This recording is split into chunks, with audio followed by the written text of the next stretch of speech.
Kamusta po tayo dyan mga sambayanan karerista? Tayo po ay magbibigay muli ng ating giya para sa araw ng Linggo, August 10, 2025. At ito po ay magsisimula po ng alas 3 ng hapon, binubuo po ng 7 pangarera.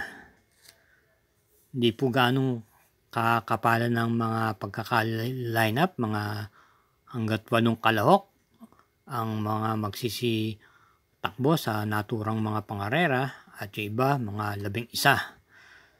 At mukhang sa akin palagay mukhang lemado po ang takbo ng pangarera. Maliban lang po kung may bigla naman bubulaga na hindi natin expected na malaki ang tsansang manalo. Tayo po ay magsisimula na. Halina po. Karera numero 1, start ng winner take all, races 1 to 7. Isang 3-year-old and above maiden race for placers. Distance 1,400 meters. Post time is 3 o'clock p.m. at meron tayong 8 entries. Ang primera po natin dito yung kalahok numero 3, Blue Mind Theory na galing po sa isang barrier run nitong last August 3 kung saan nakapagtala po siya ng tempong 1:26.6 sa 1,400 meters. Dulan po si RM Garcia.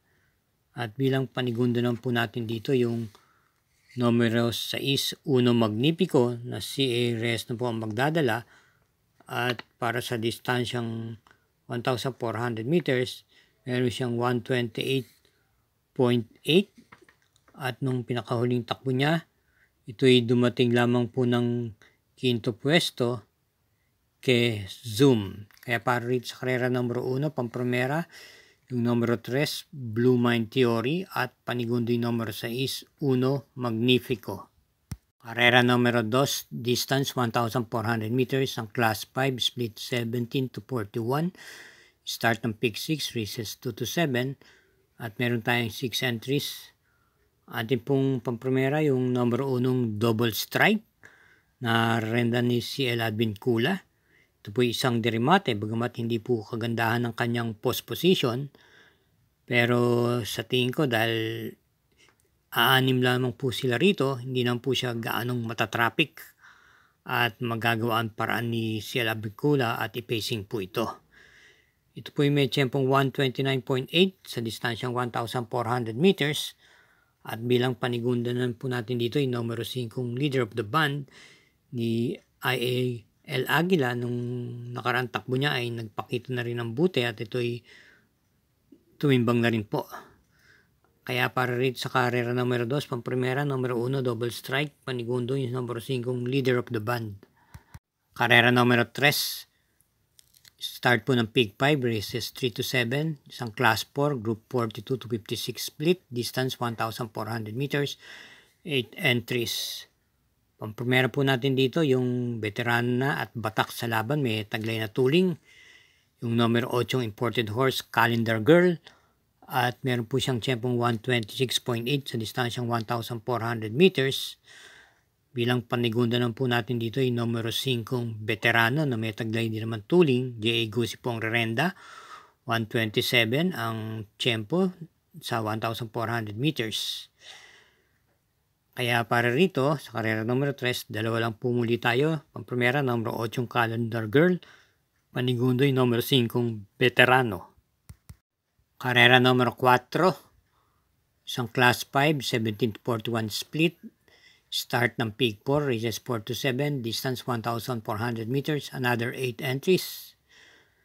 Ang ating pong napipisil pang primera rito, yung kalahok numero 2, Denyusan, na rendan po ni M.A. Alvarez. Ito po ay gamay na gamay po ni M.A. Alvarez, may taglay pong rimati ito at naipipacing po itong kabayang ito at maganda po ang kanyang ipinapakita sa mga nagdaan laban niya. Ito'y parati na pong nasasama sa timbangan. Bilang panigunda naman po natin dito yung numero 6, Arthur's Team na may taglay na rimate. Papatnubayan po ni RC Baldonido. Nakapagtala na po ito ng panalo bago po nung pinakahuling takbo niya. Pero nung last run niya, nung August 2, Siya po'y dumating po ng mga panlimang pwesto kay Persian Life. At sa aking palagay, siya po'y mukhang nakikiramdam po sa laban na yon. Pagmasdan niyo po ang kanyang alis nung half mile at 1/4 mile, natiling nasa pang-anim na pwesto at gumalaw ng bagya, pang-lima nga lang po dumating. Kaya yung mga ganyan po mukhang nakikiramdam lang po yan o nakaploat lang yan, tinatansya. At yung panersera rito yung number 5 sapin-sapin na naipipacing po at maganda rin po ang kanyang tinatakbo ng mga huling laban niya at parati hong in the money ito. Itong mga nakaraan, may kabigatan lang ang peso, 57 ang dadalhin. Itong nakaraan takbo niya nung last August 3, ito po'y dumating po ng segunda pwesto kay Bohemian. Kaya para rito sa karera numero 4, pamprimera, numero 2, Denyusan, panigundo, yung numero 6, Arthur's Team, at panersera yung numero 5, Sapin-Sapin. Bilang pagsuporta po muli sa Mangkelos YouTube channel, huwag po tayong makakalimot na mag-subscribe, pakishare na rin po ito, at i-hit po natin yung like at notification bell button. Salamat po. Karera numero 5, distance 1,400 meters, ang class 4, 42 to 56 split. At meron tayong another 8 entries at isang couple yung numero 3. Ating pong pamprimera at sa tingin ko medyo lamang po sa laban to dahil mas mabigat pong mga grupo ang nakakaharap nito. Yung numero 3, Cat Bell, na mas binibigyan natin ng diin. Ito po'y sasakyan ni JB Hernandez kesa sa kakwado niyang Gentleman Bell. Kaya para dito sa karera numero 5, single na po tayo. Yung coupled entries sa numero 3, Cat Bell, Gentleman Bell. Karera numero 6, penultimate race, distance 1,400 meters. Meron po tayong pentapekta rito, class 4, 42 to 56, group split, 9 entries. Ang ating pong napipisil pang primera rito, yung important horse, numero 5, Feel the Burn, na nung pinakahuling takbo niya nung last August 2, ito po yung pang-anim lang to dumating kay Blackjack at nasiguntong Club Habana. At ito po may taglay pong remate. At tulad din po na akin napansin, mukhang nakaploat lang po to dahil hindi po nagbago ang pwesto niya pagdating ng half mile at 1/4 mile. At pagsapit po ng meta, umurong pa po at dumating lang po ng pang-anim. Kaya baka sakali, dito po ito birahin. Kaya siya po ang ating pamprimera. Ito po isang imported horse at bilang panigundo naman po natin dito yung numero 4, Amazing, na si J.A. Guzzi po ang rerenda. Nung huling takbo nito ay hindi po kinakitaang gaano to ng bute. Dahil pangalawa po siya dumating sa 10 kalahok at medyo hindi po maganda ang kanyang naging salida. Baka dito po ay mag-improve po ang kanyang takbo, kaya nilalagay po natin siya bilang panigunda. Uli, dito sa karera numero 6, pamprimera natin numero 5, Feel the Burn, at panigunda yung numero 4, Amazing. Karera numero 7, last daily double po, para tingnan po ng winner take all, pick 6, pick 5 at pick 4, at meron pong super 6 dito. Binubuo po ito ng 10 kalahok. May distansyang 1,400 meters.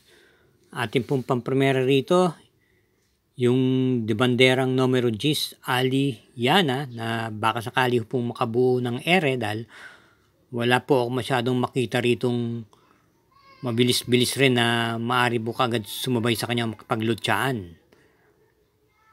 Marahil baka sakali po yung Heritage na may tuling din naman. At bukod doon, wala na ho akong ibang makita. Kaya sa tingin ko, kung mapapabayaan po ito, maaari pong makatapos to. Ito po yung sasakyan ni GL Shego Jr. at may tempo siyang 128.2 sa 1,400 meters. Bilang panigunda naman po natin dito yung kalahok numero 7 Nards 23 na may taglay na rimate.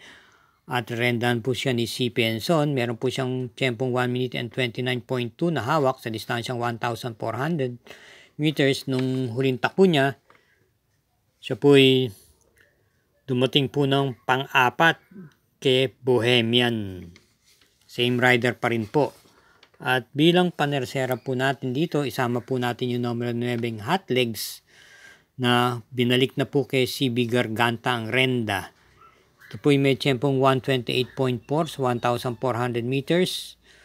At ito po'y may taglay na remate at pwede na rin po siyang i-pacing. Naturuan na rin po. Kaya para rito sa karera numero 7, pampremera yung kalohok numero 10 Aliana, panigundoy numero 7 Nards 23 at panersera yung numero 9 Hot Legs.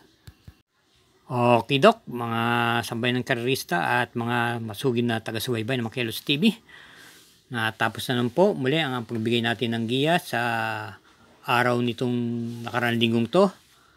At hari naway, matapat po ang ating mga giya at pagpalain po tayo kapare-parehas. Ingat po sa ating pag-uwi at hinay-hinay lang po sa paglilibang. Happy Sunday Racing!